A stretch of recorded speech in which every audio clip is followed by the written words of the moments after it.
नमस्कार दोस्तों, ocean network में आपका स्वागत है। मैं हूं ओमकार चौधरी। कुछ सवाल हैं और बड़े सवाल हैं।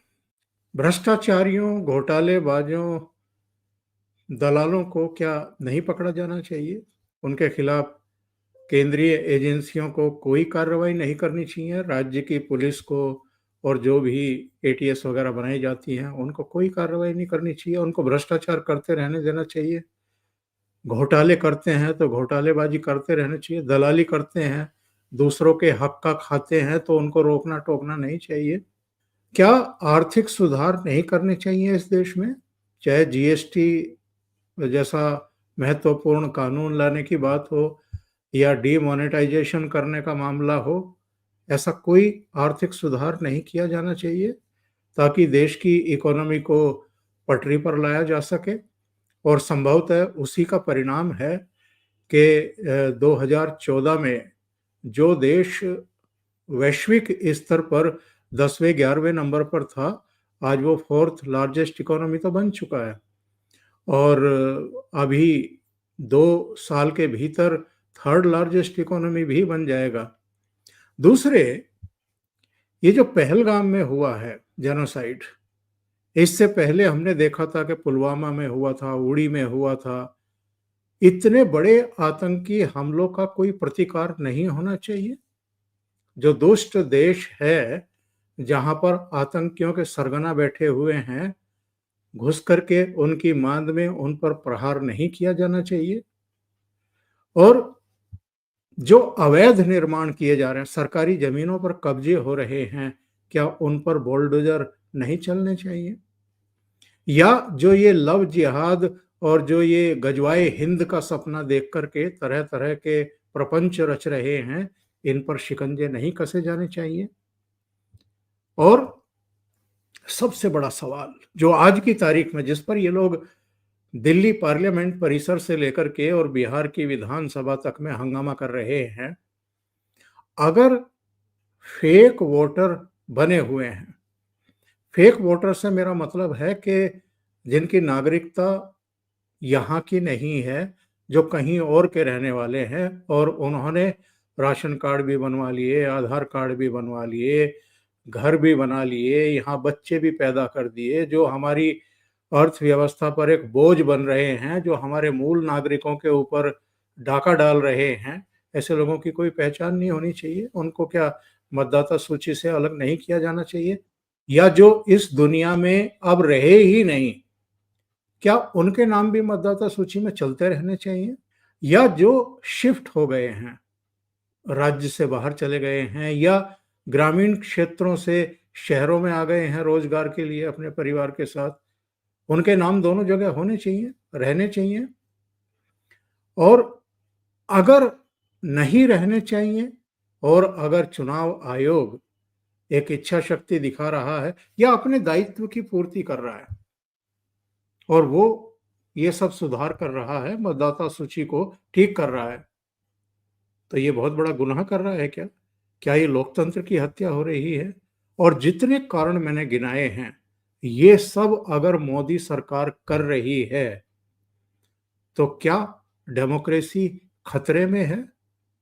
मैं ये सवाल इसलिए पूछ रहा हूं क्योंकि केसी वेणुगोपाल, जो राहुल गांधी के बड़े करीबी हैं, उन्होंने चलते चलते एक न्यूज एजेंसी को एक बाइट दी और उन्होंने कहा कि they are destroying the democracy of this country. कौन? सरकार, चुनाव आयोग। और इनका वश नहीं चल रहा, वरना ये खुल करके कहें कि सुप्रीम कोर्ट भी और पार्लियामेंट भी, यानी हमारे जितने डेमोक्रेसी के पिलर्स हैं, स्तंभ हैं, वो सब डेमोक्रेसी को डिस्ट्रॉय कर रहे हैं और ये उसमें चार चांद लगा रहे हैं। मेरे साथ बहुत ही खास मेहमान जुड़ रहे हैं, उनको जोड़ लेते हैं। अवनीश पीएन शर्मा साहब प्रारब्ध चैनल चलाते हैं, बहुत ही कामयाब चैनल है। आप उनसे बिल्कुल अपरिचित नहीं है, लेकिन मेरे चैनल पर पहली बार आ रहे हैं, तो उनका बहुत स्वागत करते हैं और इस चर्चा को आगे बढ़ाते हैं। बहुत स्वागत है आपका अवनीश। सर प्रणाम, आपके सभी दर्शकों को भी नमस्कार जी। बहुत अभिनंदन आपका। सर मेरा सवाल सबसे पहले यही है जो कुछ केसी वेणुगोपाल ने कहा है उससे आप कितने सहमत हैं? और जो मैंने कहा है कि विपक्ष ही एक्चुअल में लोकतंत्र के लिए खतरा बनता हुआ दिखाई दे रहा है, इससे कितने सहमत? जी। सो देखिए, केसी वेणुगोपालन जी ने जो कहा है, मैं उससे सहमत हूँ। थोड़ा आश्चर्य होगा लोगों को। दरअसल वो जिस परिवार की भक्ति करते हैं, जिस परिवार की वो चाकरी करते हैं, क्योंकि कांग्रेस पार्टी, उसको पार्टी ना कह के एक परिवार कहा जाए तो ज्यादा बढ़िया। हालांकि ये बड़ा पॉजिटिव शब्द है अगर किसी पार्टी को परिवार कहा जाए, लेकिन यहाँ कांग्रेस के संदर्भ में वो परिवार भावनात्मक वाला परिवार नहीं है। जब नरेंद्र मोदी अपनी पार्टी को माँ कहते हैं और फिर उसके बाद उनके आंसू निकल आते हैं, तो वो एक भाव का दूसरा स्तर होता है। लेकिन कांग्रेस में एक, मैं उसे कहता हूं जो 10 जनपद परिवार है, मैं उसको हमेशा सर लोकतांत्रिक राजवंश कहता हूं, गलती से। हालांकि लोकतंत्र में किसी राजवंश की कल्पना, अवधारणा नहीं है। केसी वेणुगोपालन बिल्कुल सही है सर। इस देश में लोकतंत्र, डेमोक्रेसी को खत्म किया जा रहा है क्योंकि कांग्रेस पार्टी की सरकार नहीं है। 2014 से इस देश में डेमोक्रेसी रही ही नहीं क्योंकि कांग्रेस पार्टी की सरकार नहीं है, बिल्कुल। या कांग्रेस पार्टी के किसी पिट्ठू की सरकार नहीं है जिसको वो ब्लैकमेल करते रहे, खिचड़ी सरकारों का एक दौर जो हम लोगों ने देखा। तो कांग्रेस के लिए निश्चित रूप से डेमोक्रेसी या लोकतंत्र तभी तक है जब उनकी अपनी सत्ता है, उनकी अपनी सरकार है। ये अलग बात है कि आज जो लेफ्ट विंग या जो वामपंथी कांग्रेस के तलवे चाटते हैं, उनकी अगर पूरे विश्व में एकमात्र पहली लोकतांत्रिक ढंग से चुनी हुई सरकार जो 50 के दशक में वीएस नंबूदरीपाद की केरल में आई थी, ये अकेला ऐसा उदाहरण था विश्व में सबसे पहला, जब दुनिया में कहीं भी लोगों के वोट से चुन के कोई वामपंथी सरकार आई हो, क्योंकि इनके यहां केवल और केवल तानाशाहों की पैदाइश रही है। और उस सरकार को 356 का उपयोग करके पंडित नेहरू ने बर्खास्त कर दिया। तो निश्चित तौर पर अगर कांग्रेस कर रही है जो कुछ भी, वो डेमोक्रेसी है, वो लोकतंत्र की रक्षा है। अगर उनकी सरकार नहीं है तो लोकतंत्र खतरे में पड़ रहा है। तो ये परंपरा आज की नहीं है 10 जनपद की सर, ये परंपरा 1947 के तुरंत बाद पंडित नेहरू ने इसकी आधारशिला डाल दी, इंदिरा जी ने डाल दी, और यही वजह रहा कि 356 के शतक लगाए हैं कांग्रेस ने, शतक से भी ज्यादा। तो आज राहुल गांधी वाली कांग्रेस और उसके इकोसिस्टम के लोग अगर ये कह रहे हैं कि लोकतंत्र खतरे में है, तो है सर, हमें यकीन करना पड़ेगा। अब लोकतंत्र खतरे से बाहर कैसे होगा? या तो इनकी सरकार आ जाए, लेकिन अब सर यहां पर तो एक इलेक्शन कमीशन है, और इलेक्शन कमीशन है, 5 साल के बाद एक सरकार चुनी जाती है। और 2014 से बहुत सारे लोग, तकनीकी रूप से ये सही भी है कि लोग कहते हैं कि साहब 2014 से सत्ता परिवर्तन हुआ इस देश में राष्ट्रीय स्तर पर। मैं ऐसा नहीं कहता सर। केवल राजनीतिक सत्ता परिवर्तन 2014 से नहीं हुआ है। 2014, 2019, 2024 इस देश में सांस्कृतिक सत्ता परिवर्तन हुआ है। और यही वजह है कि एक आमूल चूल अवधारणा का आपको पैराडाइम शिफ्ट दिखाई दे रहा है, और हम सबको दिखाई दे रहा है। दरअसल इस देश में किस तरीके से सभी के साथ समान व्यवहार किया जा सकता है, ये कांग्रेस ने 65 साल की अपनी सत्ताओं के दौरान इस अवधारणा को समाप्त कर दिया था। आजादी मिलने के, सो कॉल्ड आजादी मैं उसे कहूंगा, वो दूसरा विषय हो जाएगा, मैं उस पर नहीं जाऊंगा। लेकिन जो पैरामीटर्स कांग्रेस ने खुद की सरकारों के लिए बनाए थे, उसमें अगर कोई आमूल चूल परिवर्तन हो रहा है, वो भी सैद्धांतिक स्तर पर परिवर्तन हो रहा है, तो निश्चित तौर पर ये एक सांस्कृतिक सत्ता परिवर्तन है, ये कोई राजनीतिक सत्ता परिवर्तन। तमाम सरकारें आई सर, मिली जुली सरकारें भी रही, अटल जी की भी सरकारें रही, लेकिन आप अटल जी की सरकार एक पूर्णकालिक सरकार, भले वो गठबंधन की थी, आज भी गठबंधन की सरकार चल रही है, 2014 से भी गठबंधन की ही सरकार चल रही है, लेकिन उसके बावजूद भी एक सैद्धांतिक फर्क वो नरेंद्र मोदी और अमित शाह और आज की ये 2014 वाली भाजपा में दिखाई देता है। यही वजह है सर कि राहुल गांधी बिना किसी आधार के 2024 के लोकसभा इलेक्शन में झूठा प्रचार करते हैं कि ये संविधान बदल देंगे, ये आरक्षण समाप्त कर देंगे। कारण ये है कि उनकी बनाई हुई जो अवधारणाएं हैं वो लगातार ध्वस्त हो रही हैं। अच्छा, केवल ऐसा नहीं है कि वैचारिक अवधारणाएं, काम करने की अवधारणाएं सर। इसी देश ने एक पुल को बनते हुए 20 साल में देखा है और वही एक्सप्रेसवे 36 महीनों में तैयार हो जा रहा है। बिल्कुल। इसी देश में बड़ी बड़ी परियोजनाएं अलग अलग कारणों से विभागों में तालमेल न होने की वजह से दशकों रुकी हुई हैं। एक दशकों के सामने सर, आपके सानिध्य में मैं एक बात रखना चाहता हूं। आप सोचें जी। जरा, किस तरह के लंबे पेंडिंग काम जो सैद्धांतिक स्तर के हैं, अगर आप उसको फिजिकली देखेगा तो बड़ा छोटा सा काम है। मैं उदाहरण देता हूं, आपको यह संदर्भ याद होगा सर। इंदिरा गांधी प्रधानमंत्री थी और लोहिया जी सदन में थे। लोहिया जी बेटी की तरह से संबंध रखते थे और इंदिरा को तुम कह के बुलाते थे, वो उनका अधिकार था। इंदिरा गांधी प्राइम मिनिस्टर थी और लोहिया जी ने सदन में, ये सदन के रिकॉर्ड में 2 बातें कही थी। उन्होंने कहा कि इंदिरा, मैं तुम्हारा अगले 5 साल कभी कोई विरोध नहीं करूंगा, तुम मेरे 2 छोटे छोटे काम करा दो। उन्होंने कहा कि मेरे गांव में मेरी माताएं बहनें चूल्हा फूंकते फूंकते उनके आंखों की रोशनी समाप्त हो जा रही है, बड़े कष्ट में है। इंदिरा, तुम कोई उन्नत धुआं रहित चूल्हे की व्यवस्था कर दो, मैं तुम्हारा विरोध 5 साल नहीं करूंगा। ये लोहिया कह रहे हैं इंदिरा गांधी के समय। दूसरा उन्होंने कहा, इंदिरा, मेरे गांव की सड़कें, पगडंडियां, चक्रोट मानव मल टट्टियों से पटी होती हैं। मेरी माताएं बहनें, उनको लज्जा आती है, वो सड़कों और रास्तों के किनारे खड़े होकर शौच निवृत्त करती हैं। तुमसे हाथ जोड़ के निवेदन कर रहा हूं इंदिरा, सामुदायिक शौचालयों का गांव में अगर हो सके तो निर्माण करा दो, मैं अगले 5 साल तुम्हारा विरोध नहीं करूंगा। सर, लोहिया जी के इंदिरा से कहे गए ये 2 निवेदन कौन पूरा करता है? बिल्कुल। 2014 के टर्म में नरेंद्र मोदी आए और घर घर शौचालय बनाने की योजना इन्हीं कांग्रेस के नेताओं ने और कांग्रेसी इकोसिस्टम ने इसका उपहास उड़ाया था।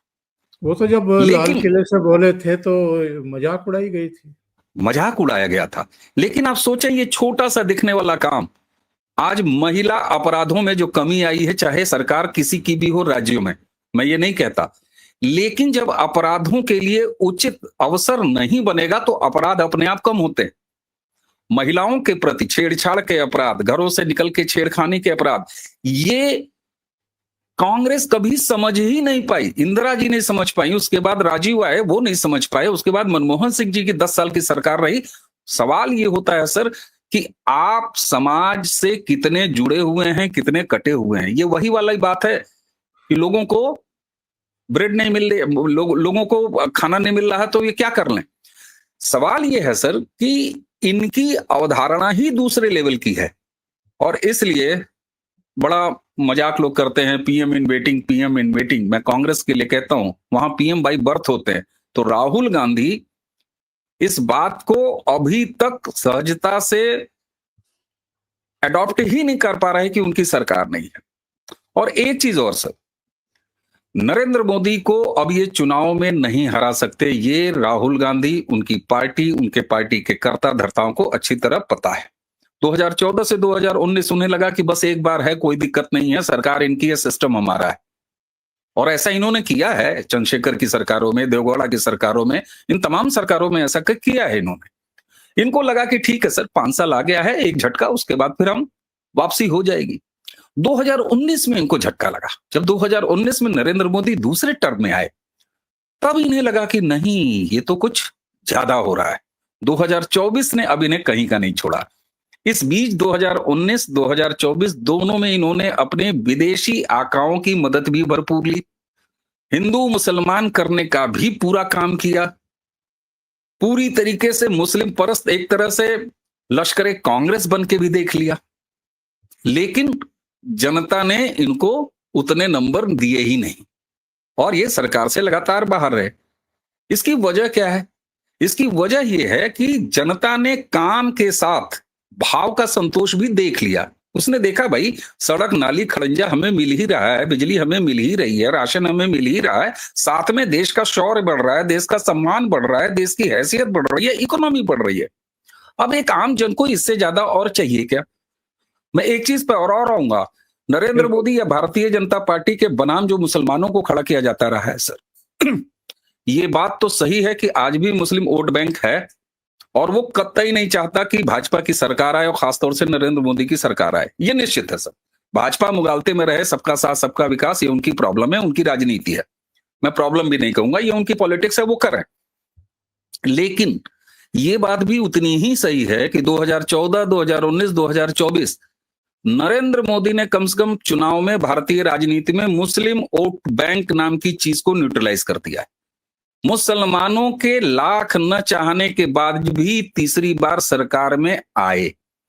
तो यहां पर अब कांग्रेस को ये लग रहा है या उनको ये भरोसा हो चुका है कि इस व्यक्ति को हम सीधे चुनाव में नहीं हरा सकते।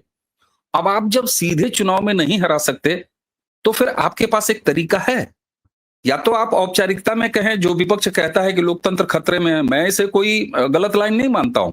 विपक्ष रहेगा वो कहेगा लोकतंत्र खतरे में है जहां भी लोकतांत्रिक व्यवस्था है, लेकिन चुनाव आयोग या आपने अभी कहा कोर्टों तक की उनको संदिग्ध बना देना, उनकी प्रामाणिकता पर सवाल खड़ा कर देना। मुझे हालिया अगर उदाहरण याद आता है तो मैं ऐसे राहुल गांधी ने बांग्लादेश में रिजिम चेंज के बाद जो बड़े आसानी से कह दिया कि भारत में भी बांग्लादेश का माहौल बन सकता है। उनके इकोसिस्टम के लोगों ने कहा कि प्रधानमंत्री के आवास के बाहर भी इसी तरह का मजमा लग सकता है। ये प्रेरणा कहां से आती है सर? जब चुनाव हारते रहो तो जो इलेक्शन मशीनरी है तुम उसको ही कटघरे में खड़ा कर दो और उसकी प्रामाणिकता पर ऐसा सवाल उठा दो कि एक ऐसा माहौल बने कि फ्री एंड फेयर इलेक्शन नहीं हो रहे हैं। सवाल ये होता है सर कि पहले चुनाव 50 के दशक के पहले चुनाव से मनमोहन सरकार तक क्या इस देश में चुनाव आयोग नहीं था? कोई दूसरा चुनाव आयोग आ गया। आप इलेक्शन हारते हैं तो आप इलेक्शन पर ही प्रश्न चिन्ह खड़ा कर देंगे। तो ये एक नई स्ट्रेटेजी है राहुल गांधी और कांग्रेस की, और राहुल गांधी ये पैकेज फॉरेन टूर से लेके आते हैं।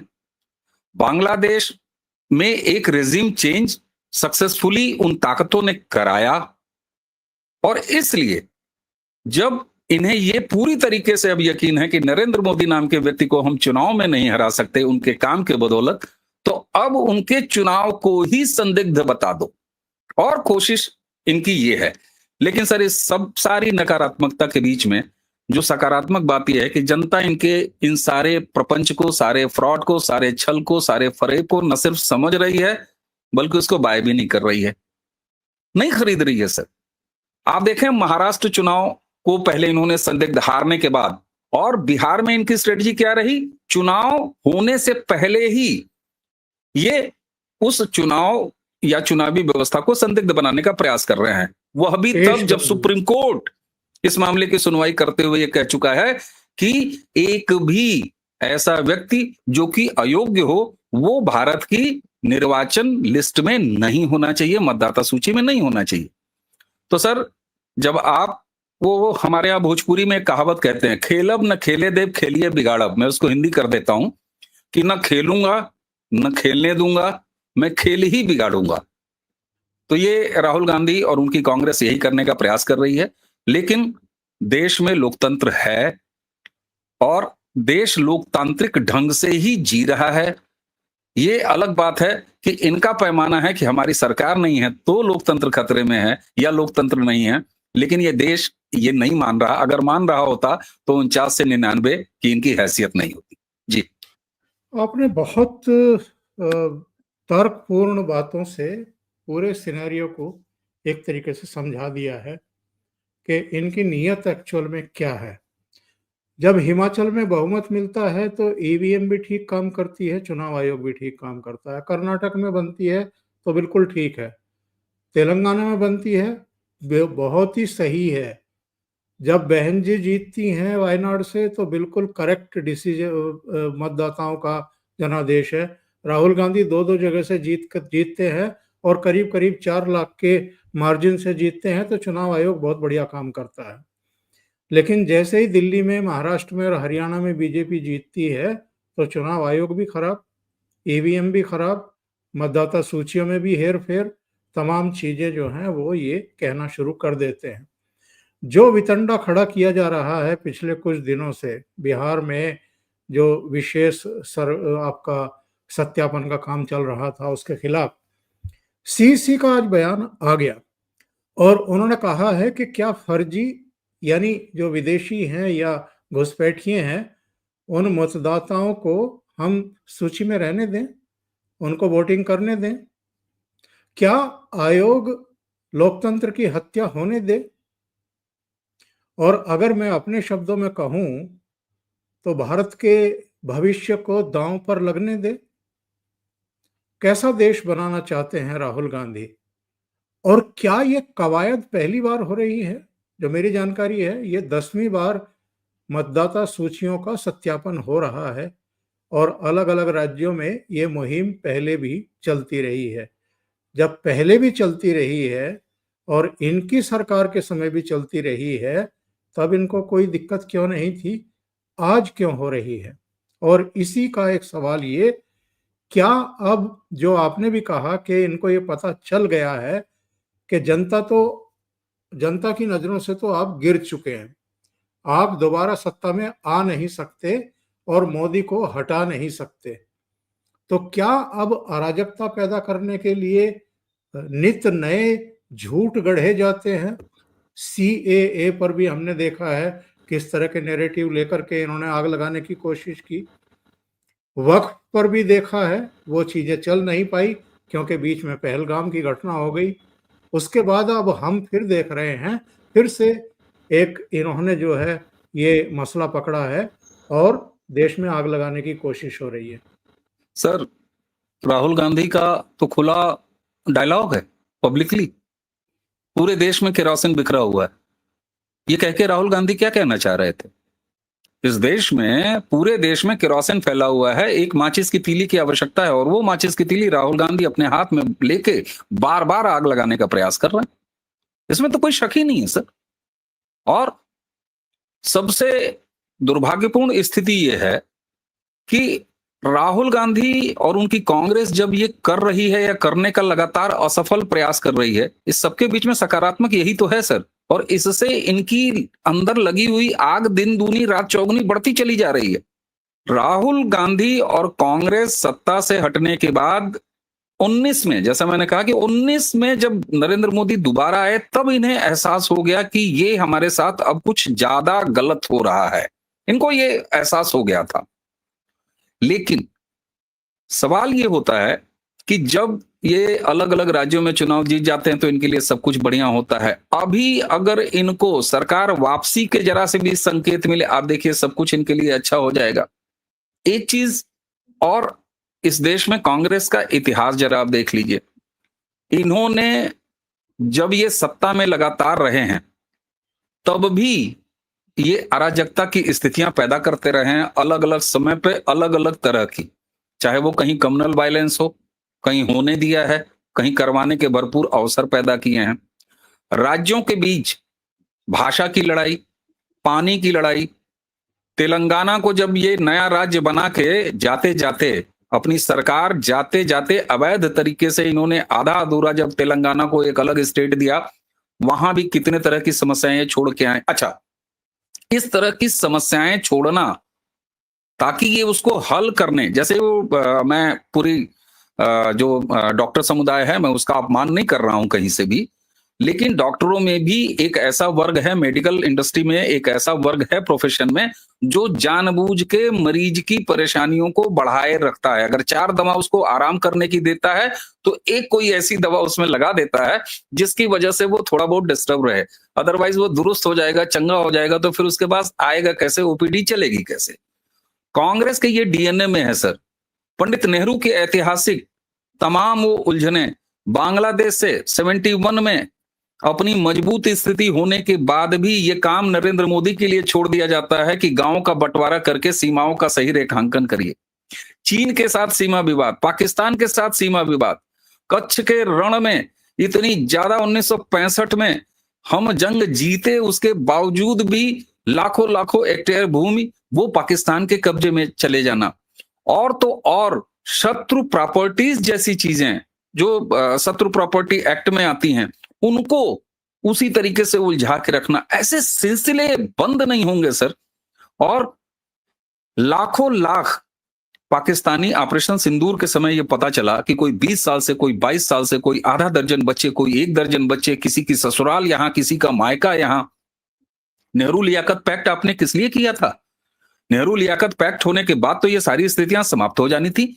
370 के पहले सर, मैंने एक आर्टिकल बहुत पहले लिखा था, बड़ा रिसर्च बेस्ड आर्टिकल का था, ये फिगर्स 2012-13 के हैं, जब सर केवल जम्मू क्षेत्र में पूरे विश्व में रिकॉर्ड है जहां पर अपने ही देश में सबसे ज्यादा शरणार्थी रहते थे, जो कि 47 कबायली हमले से लेके और 1971 और कारगिल तक में जो लोग आए, करीब 14 लाख शरणार्थी वो अकेले जम्मू रीजन में, जिनमें से 3.5 से 5 लाख उस समय की संख्या, 3.5 से 5 लाख ऐसे दलित जिनकी ये आहें भरते हैं कम्युनिस्ट और ये कांग्रेसी पूरा इकोसिस्टम, वो वहां पर मौजूद थे और उनके पास न घर था, न वोटिंग राइट था, न कुछ था। सर ऐसे अनसुझे अराजकता के तमाम अवसर कांग्रेस ने लगातार पैदा किए रखे हैं और उसको जिंदा रखा है।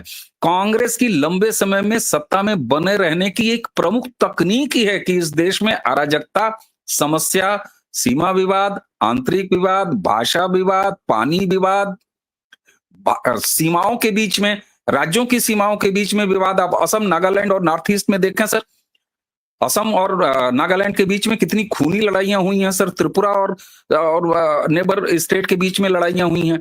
आखिर 65 साल तक राज करने के बाद इतने सारे लैकुना समाज के भीतर, देश के अंदर और देश की सीमाओं पर ये क्यों पैदा करके रखा, इसको पाला पोसा क्यों? क्योंकि ऐसे अवसरों पर कांग्रेस के सत्ता की जो कढ़ाई थी, जो देग थी, वो देग पकती थी लगातार। इसलिए राहुल गांधी अराजकता की कुछ बात कर रहे हैं तो ये कोई नई बात नहीं है। राहुल गांधी निश्चित तौर पर कांग्रेस की क्लासिकल थ्योरी ऑफ जो मैनेजमेंट है उसी को वो अडॉप्ट कर रहे हैं। बस तड़का इतना लगा है कि जो वामपंथी, जो लेफ्ट पहले नेहरू जी के सत्ताई छायावाद से लेके मनमोहन सिंह के खड़ाऊ शासन तक लिविंग रिलेशनशिप में रहते थे। जब मैं लिविंग रिलेशनशिप कहता हूं कांग्रेस और वाम का, तो 4.5 साल सत्ता में एक दूसरे के साथ सहचर्य रखना और इलेक्शन के 6 महीने पहले 3 तलाक बोल के और जाना और प्रहसन करना कि हम अलग अलग चुनाव लड़ रहे हैं, और उसके बाद फिर 4.5 साल सत्ता का उपभोग करना। यही लिविंग रिलेशनशिप रहा है सत्ता का, वाम का और कांग्रेस का। तो इन्होंने ये लगातार अवसर पैदा किए हुए हैं, अपने इकोसिस्टम के जरिए पैदा किया हुआ है। राहुल गांधी के साथ बस इतना ही है कि अब चूंकि कांग्रेस के भाड़े पर कम्युनिस्ट नहीं है, बल्कि अब कांग्रेस के घर में कम्युनिस्ट पहुंच चुके हैं, तो ये जो कम्युनिस्ट एजेंडा है ये अब ज्यादा दिखाई देता है। राहुल गांधी की गंभीरता को मैं प्रणाम करूंगा सर, कि वो ये सब बातें खुले तौर पर बोल देते हैं, उनके मुंह से निकल जाता है और इसलिए नकारात्मकता दिखती है। मैं इसे उनकी असंवेदनशीलता या उनका जो है वो कम समझदार होना नहीं कहूंगा। एक बात से मैं पूरे देश के खिलाफ हूं सर, और मेरी सबसे असहमति रहती है, हाथ जोड़ के निवेदन भी रहता है कि राहुल गांधी को पप्पू न कहा जाए। राहुल गांधी पप्पू नहीं है। राहुल गांधी एक श्रूड, फुल ऑफ नेगेटिविटी और सत्ता के जन्म सिद्ध अधिकार खुद का समझने वाले व्यक्ति हैं। वो एक राजवंश परिवार के हैं। आप कल उनकी बाइट देखिए सर, वो किस मद में कह रहे हैं कि मैं लीडर ऑफ अपोजिशन हूं, ऐसे कह रहे हो जैसे वो प्राइम मिनिस्टर हो। तो उनका कोई ये नया शगल नहीं है, ये कांग्रेस की क्लासिकल थ्योरी है। देश में अराजकता, देश में समस्याएं। सर आप ये बताएं सर, इस देश में एलपीजी सिलेंडर 12 मिलेंगे कि 6 मिलेंगे, ये घोषणा पत्र में लिख के कांग्रेस 2014 का लोकसभा चुनाव लड़ती है, जबकि यही देश अटल जी की सरकार में देख चुका है कि सिलेंडर बुक कराओ, लाइनें समाप्त हैं और सिलेंडर पहुंच जाता था। लेकिन 10 साल जैसे ही यूपीए की सरकार आती है, वैसे ही 6 सिलेंडर या 12 सिलेंडर या 9 सिलेंडर। और ऐसा क्या हुआ कि 14 के बाद नरेंद्र मोदी आए, यहां स्थिति ये देखनी पड़ती है तमाम घरों को कि भैया पैसे हैं कि नहीं है सिलेंडर बुक कराने से पहले, अभी बुक कराया शाम तक आ जाएगा घरों में, ये अब ये होता है। तो कांग्रेस ने हमेशा सर, चाहे इंस्पेक्टर राज हो, चाहे कोटा सिस्टम हो, चीनी का कोटा आप देख लीजिए, सीमेंट का कोटा आप देख लीजिए, स्कूटर जिस देश में मतलब दशकों तक 500 रुपए में बुक कराने के बाद आपको स्कूटर मिल सकता है, कार में आपको बुक कराना है तब कार मिलेगा, टेलीफोन में आपको लंबी लाइनें लगानी है तब आपको टेलीफोन मिलेगा। दरअसल समस्या उत्पन्न रखना ये कांग्रेस की सफल नीति रही इस देश में लगातार सत्ता करने के। लेकिन 2014 में ये अवधारणाएं टूटी हैं, और जब अवधारणाएं टूटती हैं सर, और इतने लार्ज लेवल पर टूटती हैं और इतनी परमानेंट और विशाल लेवल पर टूटती हैं, तो बात 5 साल की एक सरकार की नहीं है कि चलो इस बार हम सरकार में नहीं आए। इन्हें ये पता है कि अब शायद दशकों ऐसी कोई उम्मीद नहीं है, और वो भी तब जब आपके पास अमित शाह जैसा एक व्यक्ति हो जो हाउस भरे सदन में बैठ के कहते हो, और वो भी कब 2014 वाले टर्म में ही, कि हम तो 50 साल अभी सत्ता में रहेंगे। तो राहुल गांधी कांग्रेसी इकोसिस्टम को अब ये पूरा भरोसा हो गया है कि ये अब लंबा इलाज इस देश का हो जाए, इससे पहले कि देश एक दूसरे ट्रैक पे निकल जाए और हमारा नाम भूल जाए, तो बेहतर यह है कि उसे कांग्रेसी सिस्टम की तरह अराजकताएं दिखाओ। और उसके लिए, और इनको हाईलाइट करने के लिए, और इनके एजेंडा को आगे चलाने के लिए इकोसिस्टम है ही, लुटियन मीडिया है ही, तो वो तो इनको सतत मिला हुआ है। मैं अगले सवाल पर आता हूं साहब। इन्होंने बार बार कहा और 13 भाषाओं में 16 अखबारों में लेख लिखा मैच फिक्सिंग का, महाराष्ट्र में मैच फिक्सिंग, चुनाव को चोरी कर लिया। लेकिन जब आयोग ने इनको नोटिस भेजा, इनको लव लेटर भेजा कि आप तशरीफ लाइए और आपके पास ऐसे कौन से आंकड़े हैं या कौन से तथ्य हैं, जरा हमको बताइए, टेबल पर बैठ करके बताइए, आंखों में आंखें डाल करके बात करिए, केवल मीडिया में बात मत करिए। और मैं एक कार्यक्रम में था पुणे में, देवेंद्र फडणवीस उसमें गेस्ट थे। देवेंद्र फडणवीस ने कहा कि ऐसे कौन से चुनाव रहे हैं अब तक, छोड़ दीजिए 2024, इससे पहले भी 2019, 2014, 2009, जब लोकसभा और विधानसभा चुनाव के बीच में मतदाता सूचियों में फेरबदल नहीं हुआ है, यानी नए मतदाता नहीं जुड़े हैं। हर चुनाव के बाद, हर लोकसभा चुनाव के बाद विधानसभा चुनाव से पहले ये होता है, ये काफी पहले से होता आया है।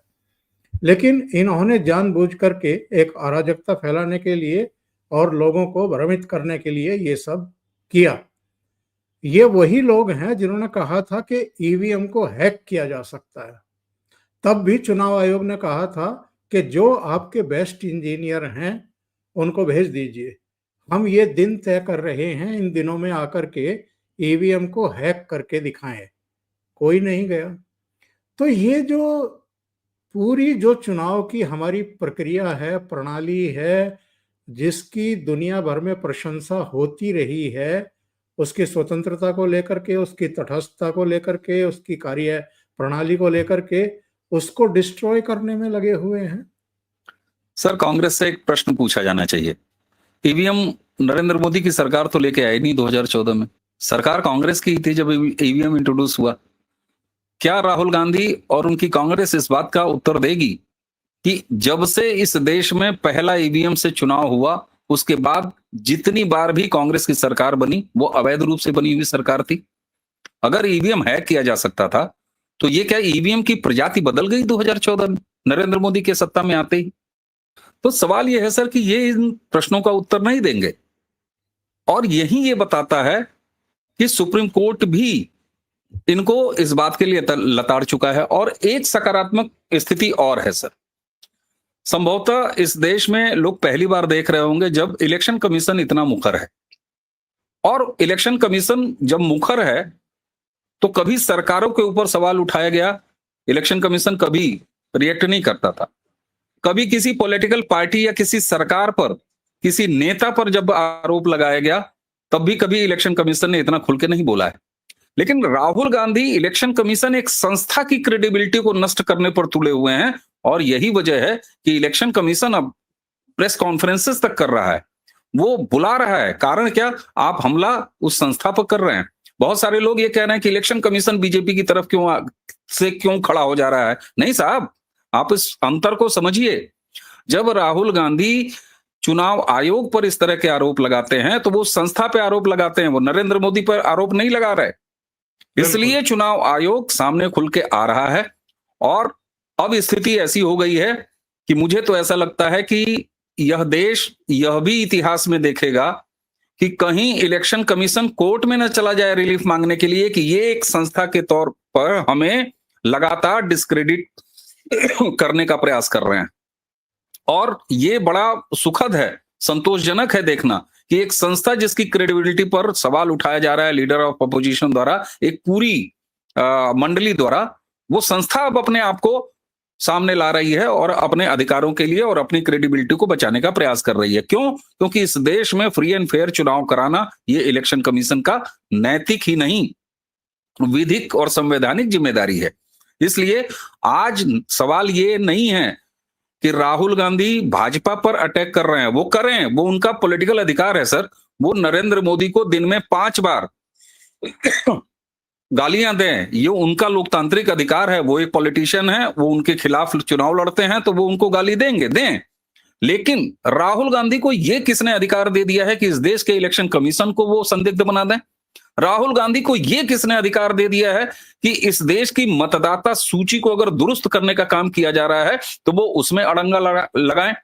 और राहुल गांधी को तो अभी इस बात का भी जवाब देना पड़ेगा कि बिहार में अगर 50 लाख से ज्यादा गलत लोग मतदाता सूची में शामिल थे तो 65 साल 1947 के बाद से 2014 के बाद से ये सारे लोग नहीं आ गए। अगर इतने सारे पाकिस्तानी भारत में घुसे हुए थे जिनका पता ऑपरेशन सिंदूर के दौरान लगता है, तो ये जवाब कांग्रेस को भी देना पड़ेगा और देना ही चाहिए उन्हीं को। तो कुल मिला के ये स्थितियां ऐसी हैं सर कि नरेंद्र मोदी से विरोध करते करते अब वो भारत से विरोध कर रहे हैं, नरेंद्र मोदी से विरोध करते करते अब वो देश की संसद से विरोध कर रहे हैं, नरेंद्र मोदी से विरोध करते करते, नफरत करते करते वो इस देश की संवैधानिक संस्थाओं के साथ भी इसी तरह का व्यवहार कर रहे हैं। और माफी मांगना, बॉन्ड भरना, ये इनकी पुरानी आदत है और एक लंबी फेहरिस्त है। तो इसलिए अब इन्हें कोई खास फर्क भी नहीं पड़ता। अरे इन्हें तो शर्म इस बात पर भी नहीं आती कि आपकी सदस्यता एक बार इसी उद्दंडता, अराजकता की वजह से जा चुकी है। लेकिन अब क्या कहेंगे सर, दरअसल राहुल को उनके मैनेजमेंट, जो मैनेजर्स हैं, उनको अब ये लगता है कि नरेंद्र मोदी से जो नफरत करने वाला एक वोट बैंक है उसको साधो, बाकियों की चिंता छोड़ दो। क्यों? क्योंकि ये जानते हैं कि बाकी हमारी चिंता नहीं कर रहे 2014 से अब तक। 2 चीजें और एक ही सवाल उन पर। तेजस्वी यादव ने कल कहा कि हम चुनाव का बहिष्कार करने के बारे में भी सोच सकते हैं। Very good. ममता बनर्जी कह रही हैं कि मैं एसआईआर पश्चिम बंगाल में होने ही नहीं दूंगी। तेजस्वी यादव जैसे लोग कार्यप्रणाली की कितनी समझ रखते हैं, इस बात पर एक शोध होना चाहिए। तेजस्वी जब कहते हैं कि हम वक्फ अपने यहां लागू नहीं होने देंगे, भैया बिहार में अगर गलती से आपकी सरकार बन गई तो आप मुख्यमंत्री बनेंगे, बिहार देश के प्रधानमंत्री नहीं बनेंगे। ये स्टेट सब्जेक्ट नहीं है। तो ऐसी तो समझ है। राहुल के ही साथी हैं तेजस्वी। ममता बनर्जी का गजब है सर। ममता बनर्जी को एक प्रबुद्ध महिला कहा जाता है, समझा जाता है, लेकिन क्या ममता बनर्जी को नहीं पता है कि ये स्टेट मैटर नहीं है जो ये कह रही? इलेक्शन कमीशन, क्या राज्य चुनाव आयोग ये काम कर रहा है जिसके ऊपर उनका अख्तियार है वो रोक लेंगी? नहीं। अगर आवश्यकता हुई तो 356 लगाने की एकमात्र कारण यही बन जाएगा और उस समय सुप्रीम कोर्ट भी इसको रोक नहीं सकेगा और सुप्रीम कोर्ट से भी इस तरह की आदेश मिल जाएगा कि हां साहब बिल्कुल 356 लगाइए आप। सवाल यह है सर कि एक डर जो इन्हें यह पता है कि अगर मतदाता सूचियां सही हो गई तो हमारी स्थिति और खराब हो जानी है, क्योंकि इन्हें ये अच्छी तरह पता है सर, ये राज करने वाले लोग हैं। 65 साल इन्होंने राज किया है। इन्हें ये अच्छी तरह पता है कि कहां कहां हमने क्या क्या कांड कर रखे हैं, और यही वजह है कि 50 लाख एक झटके में बिहार में निकल के आते हैं। कल्पना करिए सर, वेस्ट बंगाल में कितने निकल के आएंगे। और मैं तो विपक्ष के कुछ लोगों की सराहना करूंगा, मुझे नाम नहीं ध्यान आ रहा है, किसी नेता ने कहा कि आप इसी बहाने एनआरसी का काम कर रहे हैं। बिल्कुल कर रहे हैं साहब, बिल्कुल कर रहे हैं। और एक भारतवासी होने के नाते हमें इस बात पर शर्मिंदा होना चाहिए कि आज भी हमारे पास कोई नेशनल नागरिक पहचान पत्र नहीं है। छोटे से छोटे देश में सर, नेपाल आप चले जाइए, नेपाल के पास सिटीजन आइडेंटिटी कार्ड है। पाकिस्तान जैसे मुल्क के पास, जो रोटियों के लिए भीख मांगता है, उसके पास नेशनल आइडेंटिटी कार्ड है, सिटीजन आइडेंटिटी कार्ड है। और भारत के पास नहीं है, सराय बना के रखा हुआ था।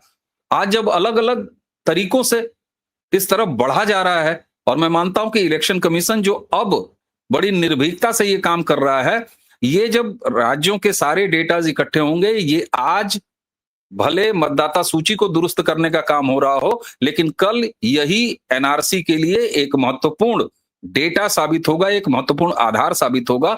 और यही वजह है कि ये जो सैद्धांतिक बदलाव हो रहे हैं भारत में, इससे कांग्रेस और कांग्रेसी इकोसिस्टम ये जान रहा है कि अब हमारी ये लंबी सर्जरी हो जाएगी, और जिस अंग को हम सोच रहे थे कि ये दुरुस्त हो जाएगा और ये फोड़ा पलता रहेगा, हम इसके डॉक्टर बन जाएंगे, दरअसल ये फोड़ा ही समाप्त हो जाएगा, फिर काहे के डॉक्टर। तो ये इनके अस्तित्व पर एक लंबा खतरा है, एक बड़ा खतरा है। इसलिए ये बिल्कुल आपको शहीदी मोड में दिखेंगे, कुछ भी कर जाने के मोड में देखेंगे, कैसी भी लफाजी, कैसा भी झूठ, कैसा भी फ्रॉड। लेकिन इस सारी नकारात्मकता के बीच में मैं फिर दोहराऊंगा, सकारात्मक बात यह है सर कि ये देश अब इनको भाव नहीं दे रहा है। बिल्कुल।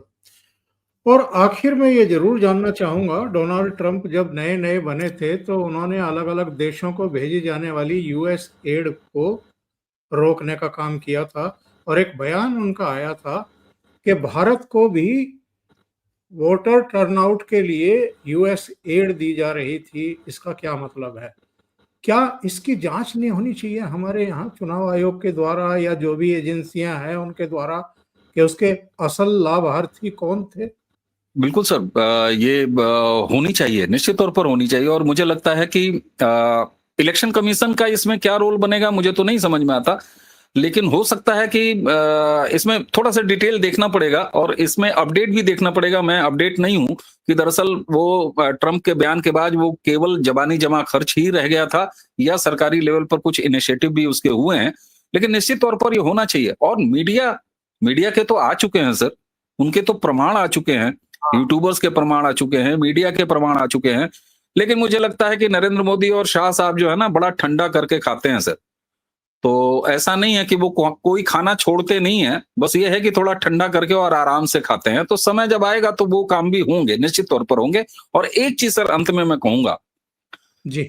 जिस तरीके से इस संसद के जो मानसून सत्र है, इसकी शुरुआत हुई है, मैं उपराष्ट्रपति जी के इस्तीफे पर नहीं जाऊंगा, लेकिन जैसा तेवर सरकार ने दिखाया है, खास तौर से जुडिशरी को लेके महाभियोग के जरिए, और यहीं पर एक नाइत्तेफाकी भी पैदा हुई है उपराष्ट्रपति जी और उनके बीच में। वो हमारा विषय नहीं है आज के बातचीत का, लेकिन सरकार ने जो कमिटमेंट दिखाया है, और वो उस सरकार ने जो अपने पहले टर्म में ही न्यायिक सुधार के लिए इनिशिएटिव कर चुकी थी, उसमें असफल रही थी। तो मुझे ये लगता है सर कि अब हम बहुत शीघ्र, या समय आने पर, इस देश में बड़े लेवल पर न्यायिक सुधार में उठता हुआ कदम देखेंगे, चाहे वो संसद से हो, चाहे वो सरकार करे। लेकिन मैं ऐसी संभावना देख रहा हूं, क्योंकि महाभियोग लाना ये अपने आप में संकेत है, और राज्यसभा में उसको उपराष्ट्रपति जी ने एडमिट कर लिया था। उसके बजाय ये संकेत देना कि नहीं, इसको सरकार लाएगी और लोकसभा से आएगी, इस पर जो एक हार्श स्टैंड लिया है सरकार ने, तो ये उम्मीद की जानी चाहिए। और चलते चलते एक बात तो निश्चित है सर, चाहे वो चुनाव प्रक्रिया हो, चाहे वो देश की विकास के काम हो, चाहे विकास की योजनाओं में आपसी संयोजन का मामला हो, सीमाओं के विवाद हो, पाकिस्तान का इलाज हो, चीन को कूटनीतिक तरीके से समझाना हो, या जब मुठभेड़ हो तो मुठभेड़ में भी समझाना हो, मालदीव को उसकी औकात दिखा के फिर प्रधानमंत्री जी आज रात में 10:30 बजे निकल के मालदीव पहुंच जाएंगे। बांग्लादेश की स्थिति जिस तरीके से है, अपने हाल पर छोड़ दिया, लेकिन फिर उसको भी दुरुस्त होना पड़ा। तो ये जो आमूल-चूल परिवर्तन हो रहे हैं, इसने कांग्रेस और कांग्रेसी इकोसिस्टम को अंदर तक हिला दिया है, क्योंकि अब वो जानते हैं कि ये तीसरा धक्का जो नरेंद्र मोदी का है, वो फिर आगे कम से कम कई दशकों का मामला बना देगा और फिर इनकी सत्ता में वापसी लगभग नामुमकिन। बहुत महत्वपूर्ण नोट के साथ इस कार्यक्रम को हम समाप्त कर रहे हैं। याद करिए, जब प्रधानमंत्री नरेंद्र मोदी ने शपथ ली थी तीसरी बार, मल्लिकार्जुन खड़गे का बयान, कुछ नेताओं का बयान, ये तो अल्पमत सरकार है, ये तो कभी भी रेत की दीवार की तरह भर भरा करके गिर जाएगी। और यही जिसको अल्पमत की सरकार बता रहे थे, उन नरेंद्र मोदी ने बताया है पिछले करीब 11 महीने में कि वो अल्पमत की सरकार से भी कहीं मजबूती के साथ और अपनी पिछली 2 सरकारों से भी कहीं मजबूती के साथ काम कर रहे हैं और फैसले कर रहे हैं, और इसीलिए इन सब की कपकपी हम देख रहे हैं। सब डरे हुए हैं। अवनीश जी, बहुत बहुत धन्यवाद आपका जुड़ने के लिए और इतने महत्वपूर्ण मुद्दों पर चर्चा करने के लिए। Thank you so much sir. प्रणाम। प्रणाम सर। नमस्कार।